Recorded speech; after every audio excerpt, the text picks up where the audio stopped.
Hello, welcome to my YouTube channel recipes box by Janya.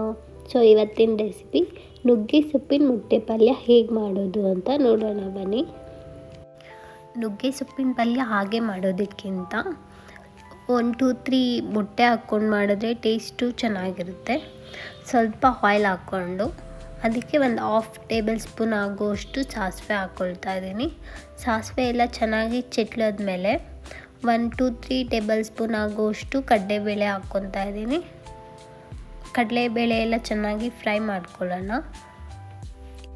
ಕಡಲೆಬೇಳೆ ಎಲ್ಲ fry ಆದಮೇಲೆ 1 cup ಆಗುವಷ್ಟು ಸಣ್ಣದಾಗಿ ಕಟ್ ಮಾಡ್ಕೊಂಡಿರೋ ಆನಿಯನ್ ತೊಗೊಂಡಿದ್ದೀನಿ.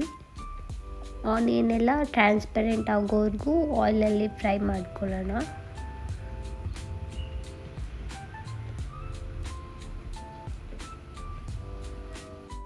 ಆನಿಯನ್ ಫ್ರೈ ಆಗಬೇಕಾದ್ರೆ ಒಂದು 7-8 ಆಗೋಷ್ಟು ಒಣಮೆಣಸಿನ್ಕಾಯಿ ನಾನು ಹಾಕ್ಕೊಳ್ತಾ ಇದ್ದೀನಿ.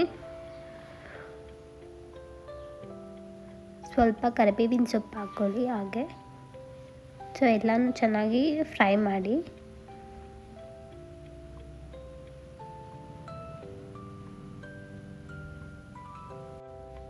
ಸೊ ಈಗಲೇ ನಾನು ಟೇಸ್ಟಿಗೆ ಎಷ್ಟು ಬೇಕೋ ಅಷ್ಟು ಉಪ್ಪು ಹಾಕ್ಕೊಳ್ತಾ ಇದ್ದೀನಿ.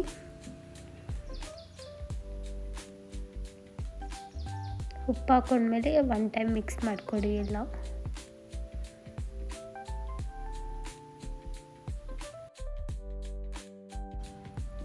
ಇದನ್ನೆಲ್ಲ ಫ್ರೈ ಮಾಡ್ಕೊಬೇಕಾದ್ರೆ ಸ್ವಲ್ಪ ನಾನು ಅರಿಶಿನ ಹಾಕ್ಕೊಳ್ತಾ ಇದ್ದೀನಿ.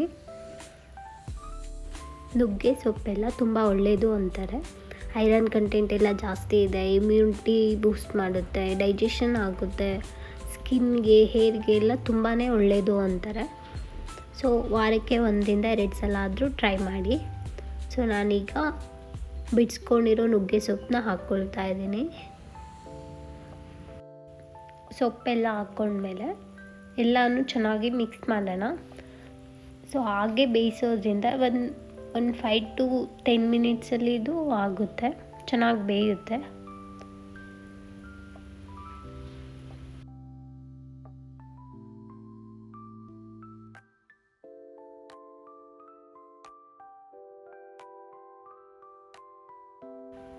ಚೆನ್ನಾಗಿ ಮಿಕ್ಸ್ ಮಾಡಿಕೊಟ್ಟಿದ್ದೀನಿ. ಈಗ ಇದ್ರ ಮೇಲೆ ಒಂದು ಪ್ಲೇಟ್ ಕ್ಲೋಸ್ ಮಾಡ್ತೀನಿ. ಸೊ ಈಗ ನೀವು ನೋಡ್ಬೋದು ಯಾವ ಥರ ಬೆಂದಿದೆ ಅಂತ. ಎಲ್ಲ ಆಫ್ ಆಗೋಗಿದೆ, ಆಲ್ಮೋಸ್ಟ್ ಚೆನ್ನಾಗಿ ಬೆಂದು. ಈಗ ಇನ್ನೊಂದು 2 ಮಿನಿಟ್ಸ್ ಹಾಗೆ ಫ್ರೈ ಮಾಡಿಕೊಂಡ್ರೆ ಆಯಿತು. ಚೆನ್ನಾಗಿ ಬೆಂದಿರುತ್ತೆ ಸೊಪ್ಪೆಲ್ಲ.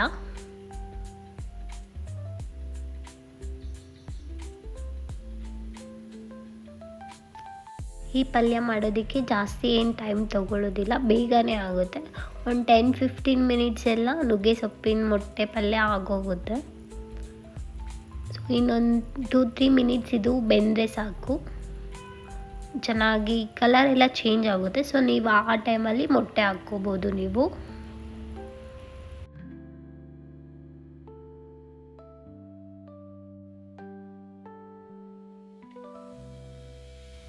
ಸೊ ನೋಡ್ಬೋದು ನೀವು ಯಾವ ಥರ ಪಲ್ಯ ಸೊಪ್ಪು ಬೆಂದಿದೆ ಅಂತ. ಸೊ ಈ ಟೈಮಲ್ಲಿ ನಾನು ಒಂದು 3 ಮೊಟ್ಟೆ ಹಾಕ್ಕೊಳ್ತಾ ಇದ್ದೀನಿ ಇದ್ರ ಜೊತೆಗೆ. ನಿಮಗೆ ಎಷ್ಟು ಮೊಟ್ಟೆ ಬೇಕು ನೀವು ಅಷ್ಟು ಮೊಟ್ಟೆ ಹಾಕ್ಕೊಳ್ಳಿ. ಮೊಟ್ಟೆ ಹಾಕ್ಕೊಂಡ್ಮೇಲೆ ಚೆನ್ನಾಗಿ ಮಿಕ್ಸ್ ಮಾಡೋದು ಅಷ್ಟೇ. ಸೊ ಇದು ಒಂದು 5 ಮಿನಿಟ್ಸ್ ತಗೋಬೋದು ಮೊಟ್ಟೆ ಎಲ್ಲ ಚೆನ್ನಾಗಿ ಬೇಯೋದಕ್ಕೆ. ಸೊ ಎಲ್ಲ ಕಡೆ ಸೊಪ್ಪಿಗೆ ಹಿಡಿಯೋ ಥರ ಚೆನ್ನಾಗಿ ಮಿಕ್ಸ್ ಮಾಡಿ. ಬಟ್ ಟೇಸ್ಟ್ ಚೆನ್ನಾಗಿರುತ್ತೆ. ನಿಮ್ಗೊಂದು ಸ್ವಲ್ಪ ಕಹಿ ಅನ್ಬೋದು, ಬಟ್ ತುಂಬಾ ಒಳ್ಳೆಯದು ನುಗ್ಗೆ ಸೊಪ್ಪು.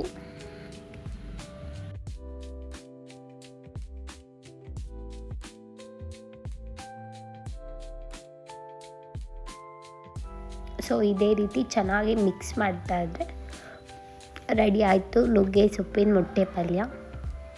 ಸೊ ಎಲ್ಲರೂ 1 ಟೈಮ್ ಆದರೂ ಇದನ್ನು ಟ್ರೈ ಮಾಡಿ, ಟೇಸ್ಟ್ ಮಾಡಿ.